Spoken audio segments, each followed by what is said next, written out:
Hi, my name is Rosie Shiloh and I'm from Virtually Yours, which is a virtual assistant network here in Australia.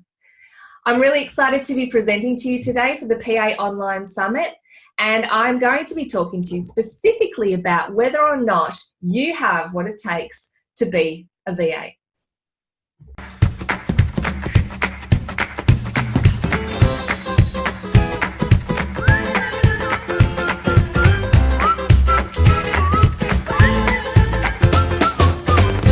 So let's get started.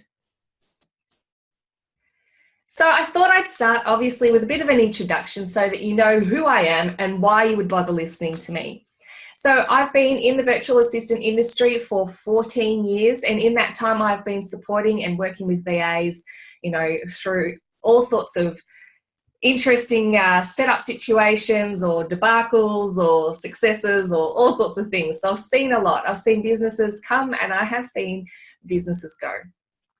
So I have explored what works and what doesn't, and I want to share this with you because I really want the virtual assistant industry to thrive. It's very, very passionate for me to see the industry grow and be perceived as something a lot more than what it currently is being seen as, which at the moment seems to be a little bit around, VAs being people who provide cheap sort of services. They're not overly skilled, but they're good at general admin, and this is not true. So it's my mission to change that view. I am as it says on the screen, a no bullshit, anti-hustle, anti-showreel kind of girl. I am not here to tell you what you could achieve, 6 figures, blah, blah, blah, that life of a, royalty is forecast for you if you do this, and this. For me, and for most of the people that I've worked with through virtual assistants, it's about giving something back and enjoying what you do, feeling accomplished, feeling empowered, having choices, and having a really strong impact on other people. And that's what virtual assistance is all about. Okay, so let's get started. Obviously, you need to be the right fit to be a virtual assistant. When I started, I used to think that, if you've worked in admin or PA type work, you could be a VA. Now, I know now that is not true. You have to be the right fit. Obviously, having that background, having those skills is really, really valuable, really helpful, but you need to have a lot more than just that. That's important. You've got to have it. But there's a lot more to it than that if you want to run your own business and have other people put their businesses in your hands. Okay, I actually asked a large group of virtual assistants, so on the Virtually Yours network, what they thought were the most important personality traits that a VA should have. And there were 192 responses, and the top 5, as you can see, were problem solving, being organised, being self-motivated, having integrity, and being resourceful. Really important. And they're really big. They're not little things that you can kind of work your way through. They're pretty big. You've got to be able to problem solve. That's actually going to probably be 80% of your job is problem solving. Now, organising is massive because in the past, as a PA or an admin person, you may have, or EA, you may have juggled a lot of stuff. You've done some pretty impressive things, but it's usually for one business. It might be for a couple of different executives, and that's still massive. That's still hard. Now imagine doing that for different businesses. So not only do you need to be juggling all of the work, but you need to know the ins and outs of each of those businesses, what their goals and objectives are, what they're trying to achieve, what their idiosyncrasies are, what their loves, their hates, their pet peeves, what drives them and what drives them crazy. It's not easy. Every time you pick up the phone, you could be a different person for a different person, and that's hard. You need to be self-motivated. There's not going to be somebody there, except for your client, if they say, why haven't you done this? They're never going to say that like nicely and patiently. They're going to say, why haven't you done this? Because you need to be self-motivated. You're running your own business. There's no one behind you, kicking you up the bum, unless you have a mentor, and then they can still only kick you up the bum a certain bit. You need to really, really know why you're doing what you're doing so that you can stay motivated, because those things that you have in the workplace to keep you going are often gone. So you need to create them yourself, whether it's goals, whether it's rewards, whether it's making sure that what you're doing really excites and drives you. I actually recommend all of the above, would be really, really good. You need to be good at time management too, in that regards, for both organised and self-motivated. Integrity, this is a massive one. I liken working with other businesses as, I always say that what they're doing, other businesses, your clients are doing, is showing you their business undies, okay? Because, it's all very nice to go out to have dinner with people or have lunch and network, but who are you actually going to show your undies to? And I don't mean in a sexual way. I mean like just your real behind the scenes, what's going on behind the facade that you are showing. And your business, it's your business baby for starters. But when you want to show people, if you're willing to show people what it looks like behind that facade, the business undies, it can be quite terrifying. So there's a lot of trust being put into you and faith by those clients, and you should never take that lightly. And having integrity around that, doing what you say you will do, being ethical, following up, all that sort of stuff is massive. You will shoot yourself in the foot way more than any other thing than, if you stuff up with integrity. I don't want to scare you. It's not doom and gloom, but it is immensely important. And of course, you need to be resourceful. You're going to be, odds are you're going to be a bit of a go-to person for not only your clients, but people within your communities and your business communities and your networks, your family and friends. VAs tend to be people who can get things done, can work things out. They're known for that. So you need to be resourceful. The things that were followed up, so you had your top 5. The next ones were common sense, resilience, determination, patience, flexibility, negotiation skills, which is really, really important, sense of humor, my favorite, and entrepreneurial mindset. You do need to have a real rejig of your mindset when you go from employment to self-employment. Okay, so the second thing is support. It is so important to tell the people around you, your friends and your family, what it is you're doing. That can actually be quite scary. I've had quite a few people come to me and say, no, I haven't told anyone, I haven't told my friends, I haven't told my family what I'm doing because I'm worried that if I fail, they'll think I'm an idiot. Now, you're guaranteed to fail if you don't tell people what you're doing. 1, you do need that accountability, as scary as it is. But 2, when your friends and family know what it is you do, what do you think they're going to do? They're going to hear opportunities for you. If they understand what it is that you're looking for in work, they'll see opportunities and they'll direct that work your way. It's just normal. That's what happens. If you're finding that's not happening, you need to check in and see whether your friends and family actually understand what it is that you're doing, because that can be a challenge in itself, explaining to people what it is you do. Friends and family are great guinea pigs for that. If they don't know what it is you do, then odds are when you go to a networking event, they're not going to know what you do either. So make sure your friends and family get it and that you have the ability to explain what it is you do.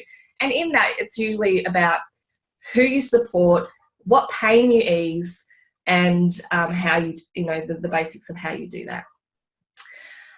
So your peers, there are a few VAs out there. I don't know them obviously because they are, lone rangers. They don't really connect with other virtual assistants, and I feel that they really are missing out. The VAs that I see that connect with their peers, they end up being able to collaborate. They've got a massive amount of resources available to them, which makes them resourceful. And, they've got people there who really get what it is that they're going through, because it is tough. It's not easy.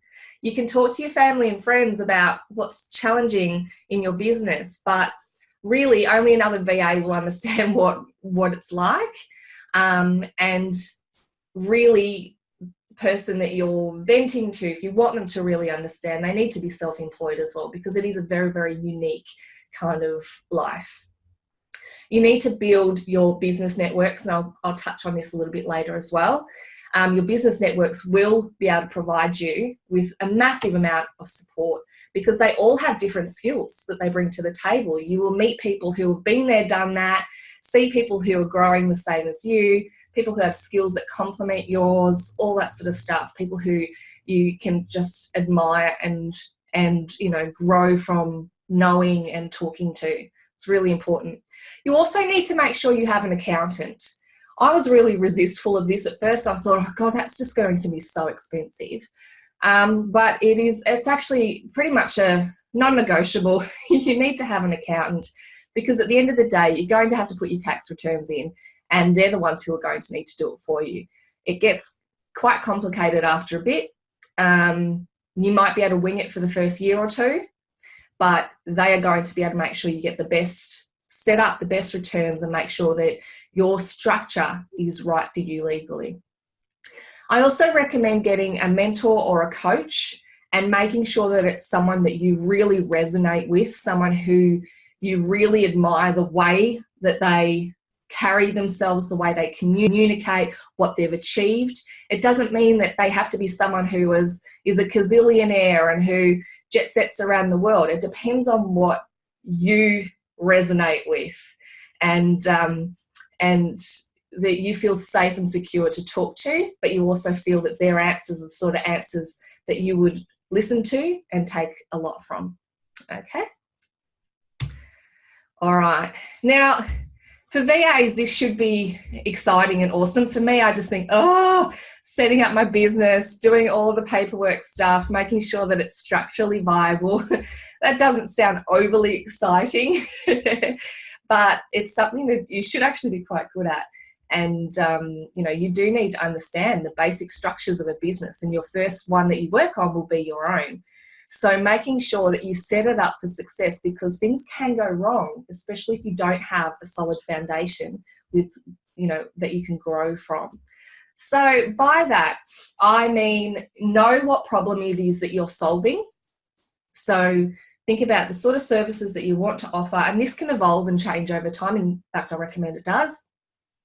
And think about, okay, well, why am I solving this problem, and who am I solving this problem for? They are really, really important questions to know the answers to. Know what that is worth, and don't think about what it's worth to you. Think about what that is worth to your client. Okay, so the perception of, some transcription work that you've done, or a website that you've created, or some copy that you've written might be because it's in your zone of genius. It might have been fun, it might have been easy, but the value of that to the client is obviously going to be quite different, because you've eased their pain. So don't price it on what it's worth to you, price it on what it's worth to them. Know what it's worth to them. Know what pains they have and how you're easing them. You do need to make sure you set up your business policies and your procedures. Now, you work on your procedures as you go, keep on evolving with those as you change things. Your policies, obviously, you update them as you go as well, but you need to start with some good, solid policies under your belt to guide you when you're working with clients, when you're onboarding clients, when you're, as you're working with them, if any hiccups occur, if they're not happy with something or you're not happy with something, payment terms, all that sort of stuff, they need to be in your policies. Okay, and one of the great things about having good policies is you can say, look, this is why we need to do what we're doing, because that is our business policy. And you kind of reflect it off being a personal thing. It's because that's how the business runs. That's just what our policy is. Okay, now there's areas in your business where you need to be flexible, but there are some where you cannot. So know what your policies need to be and set them up as such. Set up agreements and review dates. If I got $1 for every time I heard a VA working with someone, including myself over the years, who did not set up and have an agreement in place, I would be a gazillionaire. I wouldn't even be working today. Because sometimes it can be quite scary and intimidating, because it's like, oh, it's this contract. It's scary. People don't want to sign contracts. Contracts are horrible. Now, agreement is a great word for a contract, because that's actually what it is. It is a written agreement. Verbal agreements are pretty much useless. Please don't rely on them. Even if you trust someone to the moon and back, their interpretation of a verbal agreement may be quite different to yours. Or they may just suddenly go rogue and be evil. So you need to set up your agreements. And I've had people say to me, I don't want to set up an agreement with this person because they're my friend. And as I've got on there, you need to have an agreement if you want to stay friends. Because when things go wrong, if you don't have a directive of what to do, what will happen, what those contingencies are, that you've both agreed to before you start, things can get messy very, very quickly. They can get personal, they can get ugly. So the agreement is actually just an agreed understanding of how this will work, what the terms are, so that you both are on the same page, it's mutually beneficial, and you know what to do if something goes wrong, and you know what is wrong. So if they haven't paid over the terms, that's wrong. If they haven't delivered the services that they've agreed to in the terms, then that's wrong, and so on. Okay.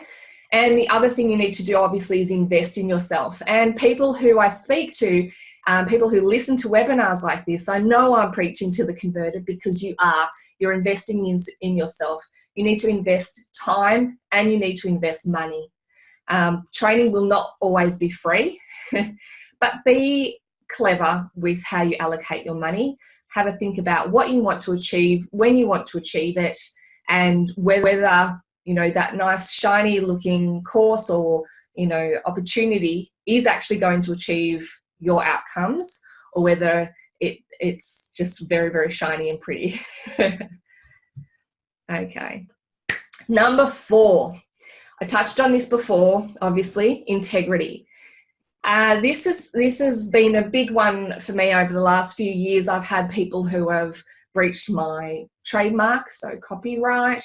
I have heard of VAs who have taken clients from other VAs that they shouldn't have, VAs who haven't delivered services, or they've gone AWOL and they haven't responded. They've just said they were going to do the work and then never came back to people.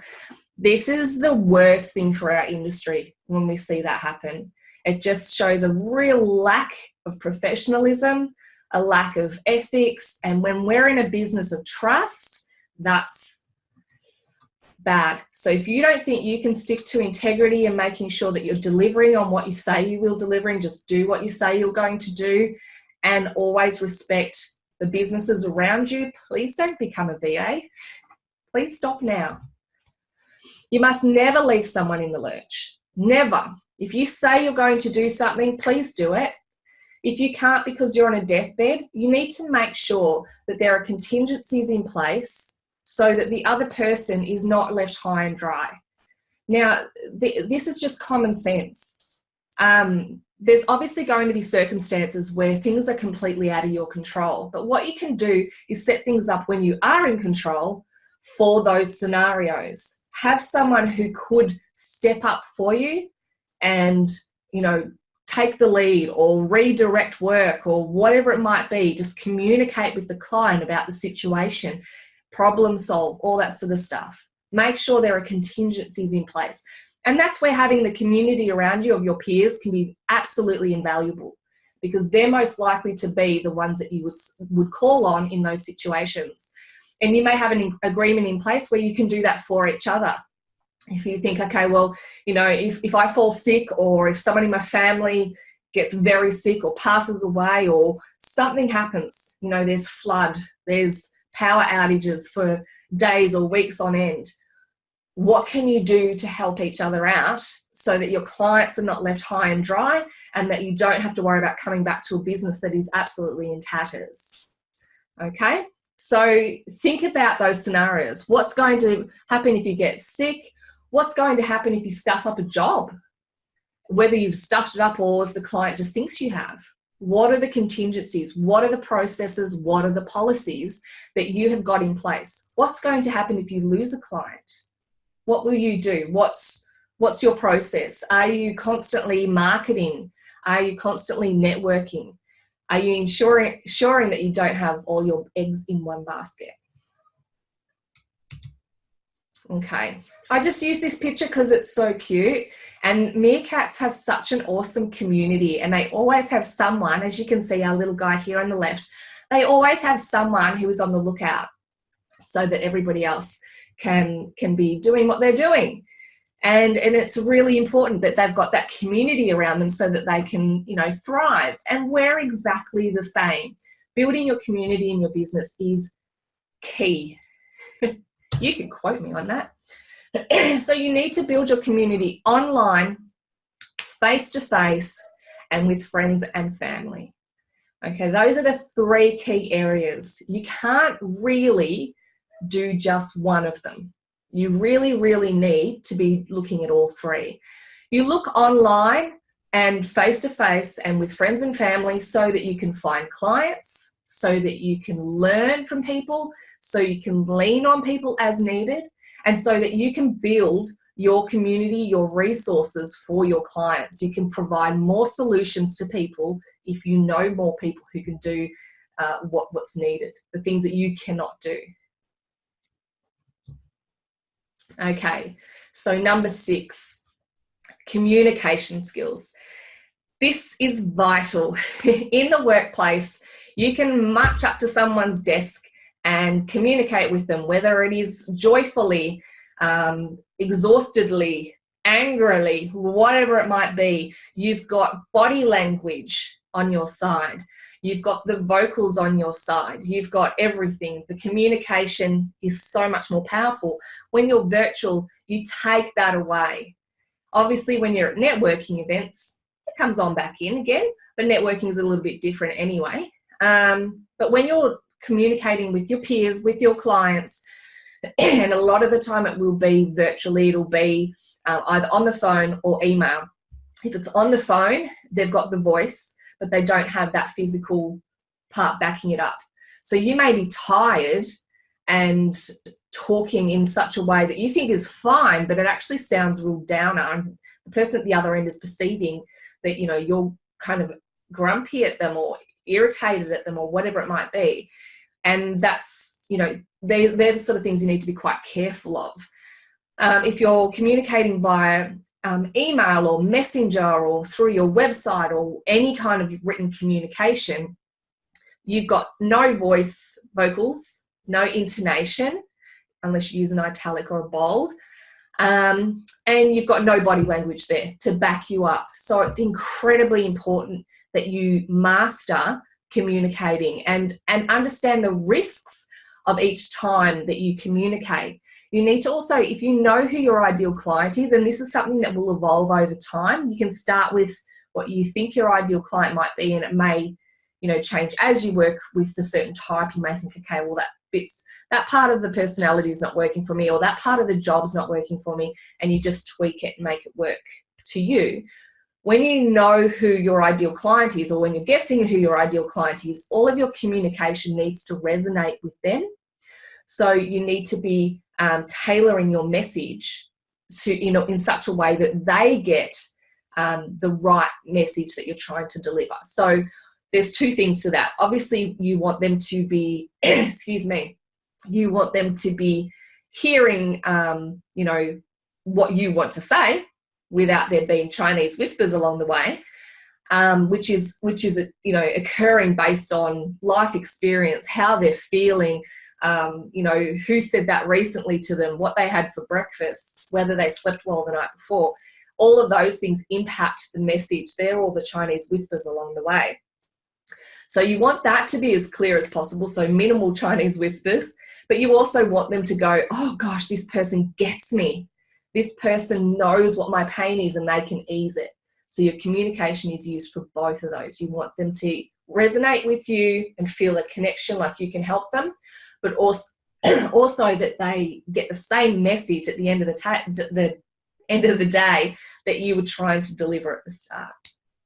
So communication is very important. You need to also, as a VA, extra bit of pressure. You're a VA. Your grammar and your spelling need to be absolutely amazing. And I'm going to give you one little hint today that will take you above probably 80% of the VAs around the world whose communication frustrates me the second I see they do this.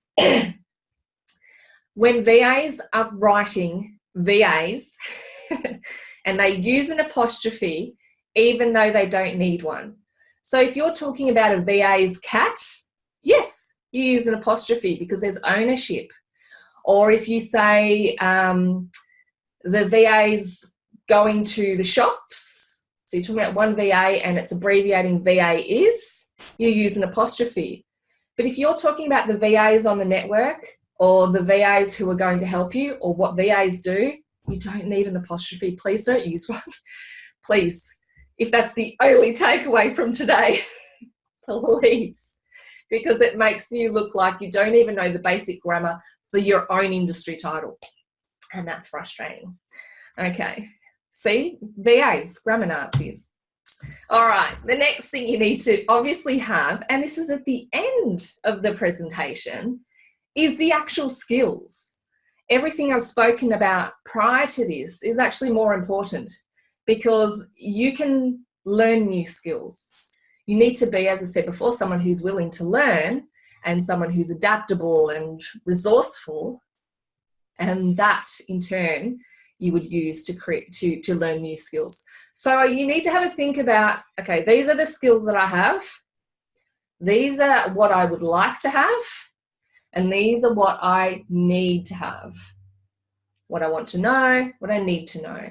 And then when you're looking at what you want and need, you need to think about, okay, well, ordering of importance for starters, and then when are you going to achieve those outcomes? Where are you going to learn them? How are you going to learn them? Do you have the time? Do you have the budget?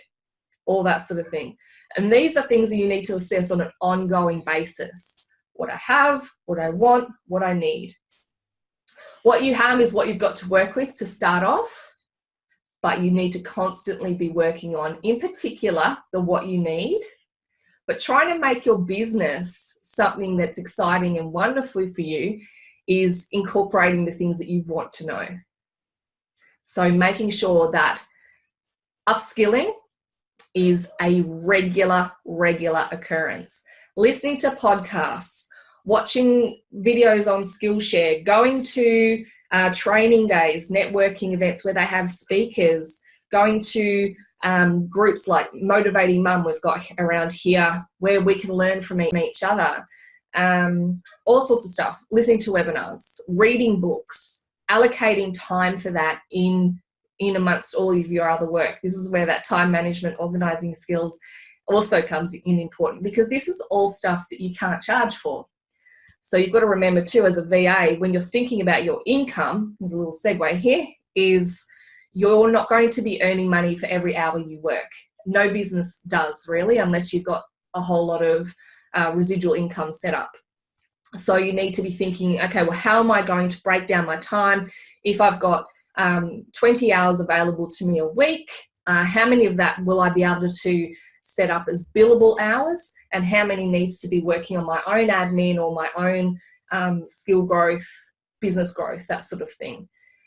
Understanding that as well means that you also need to think about outsourcing yourself. And my other big thing that I'm very passionate about is virtual assistants practicing what they preach. So outsourcing the things that you shouldn't be working on because it's not helping you in your business. Think about what you're telling your clients. Don't work on what you don't enjoy. Don't work on the things that aren't, bringing you a better income, blah, blah, blah. Let somebody else in to help you. You need to do exactly that as well. Get people to help you. Allocate your finances so that can happen. It's doubly important for a VA because I personally won't work with a VA who does not outsource themselves or has not experienced it, because outsourcing is actually quite scary. As I said, it's showing your business undies. You need to understand how that feels and get over that yourself before you can ask somebody else to. Okay, so these are the must-have skills that you need to have. This is bare minimum. You need to be very comfortable on a computer. You need to know what different browsers there are, which different search engines there are, know how to navigate the toolbars. All right, these are the things. Work your way through a website. Sign yourself up to different programs, different memberships, all that sort of stuff. You need to get it. If you don't, please do some training. It is super important. You need to be really comfortable as well using programs like your basics, your Microsoft, Outlook, your internet programs, learning different CRMs, that sort of thing. Very, very important. You need to be able to learn quickly because new software programs, changes to existing ones occur frequently. You need to also be very comfortable directing others because in your area of specialty, you need to direct your clients so that they're achieving the right outcomes. But you also need to be able to take direction on what it is that the client needs. So there's got to be a really good balance there in terms of respecting each other's skill sets and directing each other in the areas that you're both awesome at and, the other one is not so awesome at. So you need to be able to give direction, be strong with it, guide your client to achieve what they need to achieve, but you need to also take direction. I was recently at a VA conference where one of the speakers, Katrina Friel, was talking about flexibility, and this is something that can be really quite hard in the VA world because with being super organised and working with multiple people and also being often perceived as having a lower skill set than others just because we've got the term virtual assistant, even though that VA may be a business manager, they might be a web developer, they might be a tender application specialist, they might, be incredible with policies and procedures, things that are actually quite high skill. We still get kind of bundled into this, oh, you're just assisting. You're not as awesome as me because I'm the thought leader and I'm the one who's out there bringing in all the money. Now, that sometimes is really counterintuitive for the client when they're delivering that message and making VAs feel inferior, because what the VA will do is get more rigid in what they're delivering and what they will and won't do, because they're feeling like, no, hang on, I've got to hold my ground. These people are pushing me backwards. So when you do all the other stuff that I said earlier with your professionalism, your ethics, your understanding what it is you do and why you're doing it, all that sort of thing, you'll face less of this, but it will happen. And so there's a real fine line between being stubborn or being strong in your business and sticking to those policies and being flexible. So there's that human element to it. You don't want to be pushed over. That's normal. But you do need to be flexible because you're a problem solver. So that is quite a unique skill to develop, and I don't know if anyone ever really masters it, but it is something that you'll probably face along the way. And that's where a mentor or a coach can be really helpful, because having two heads sometimes is so much more valuable than one, and having an outside perspective on whether, okay, is this client just pushing me? Should I be bending the rules with this or should I not? I also often see people asking questions like that on social media and then getting a million answers that, only know one side of the story, and that, they'll often just be like, no, you do what you need to do, stick to your guns, when it might not necessarily be in the best interests of both of you. So taking the emotion out of it and having a chat, so you can be emotional when you talk about it, but you need a mentor or a coach who can take the emotion out of it and say, okay, well, this is the situation. This is what they need. This is what you usually deliver. What will happen if you are flexible with that? Will it bite you on the bum later, or will it help grow that relationship and help that client more? Okay, so these are things that are frustrating, but you will face along the way. And so that's where being comfortable giving direction and taking direction can kind of be a real challenging skill set to have, but vital. I hope that makes sense. Okay, so let's review. All right, so the things we've touched on is your personality type. Not everyone can run their own business. Not everyone can be a service-based business provider. It is very unique, very specialized. You need to be all of those personality traits that I was talking about earlier. And there are areas, if there are areas that you're kind of not very strong in, make sure that the people that are closest to you, the team that you've built up around you, can support you with that. Again, there you go, support. You can't do it on your own. You shouldn't do it on your own.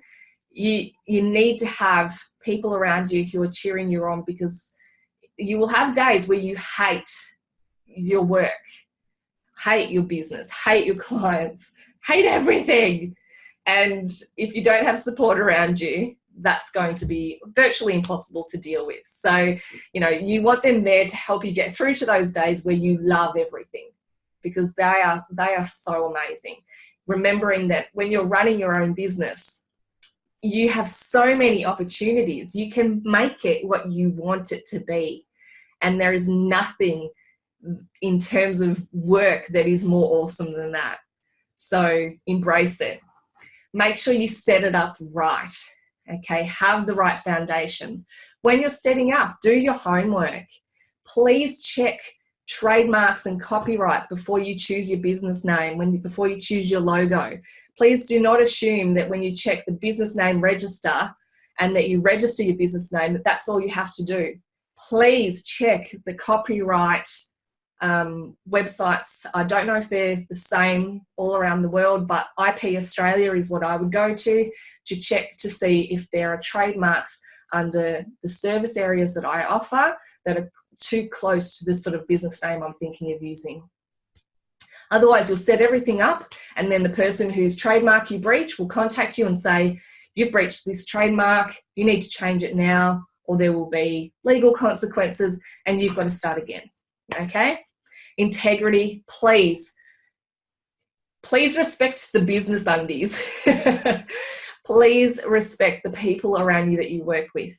If you're working with clients, if you're working as a subcontractor, guess what?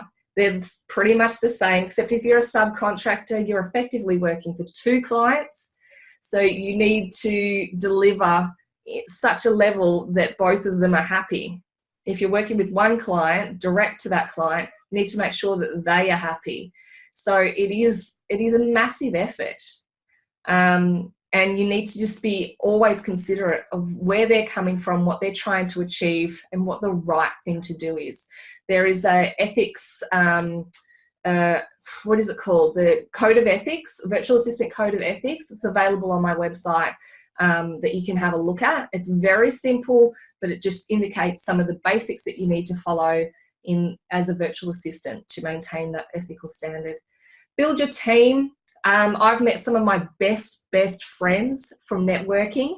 Networking face-to-face, for most people, it is always scary. But the more you do it, the more often you'll find that you'll go to a networking event and you'll already know people there, because the same people end up being at these different events. You'll always meet someone new, but you'll nearly always have someone there that you've met before if you keep going. It's tough, but you got to do it, please. And don't go there with the intent necessarily to find clients. Just go there to build your community, okay? Communication. Communication to a relationship, whether it's business or not, is like oxygen to life. Without it, it dies. That's Tony Gaskin's quote. It is vital for the virtual assistant world. You need to communicate clearly. You need to have great communication skills. And if you're going to send something that's possibly a little bit emotive, get somebody else to read over it first before you send it, okay, if it's an email or something like that, or a blog post where you've gone ranty pants. And of course, skills. You need to know what you know, and you need to know what you don't know, and need to know how you're going to bridge the gap between, where you are now and where you need to be, and keep looking at what the gaps are, because it will constantly change and evolve. That's why the VA industry is so amazing and thriving, is because there is this constant online evolution, and And that is wonderful for us. But the catch is you've got to stay on top of it. You've got to ride that wave. Oh, and have fun.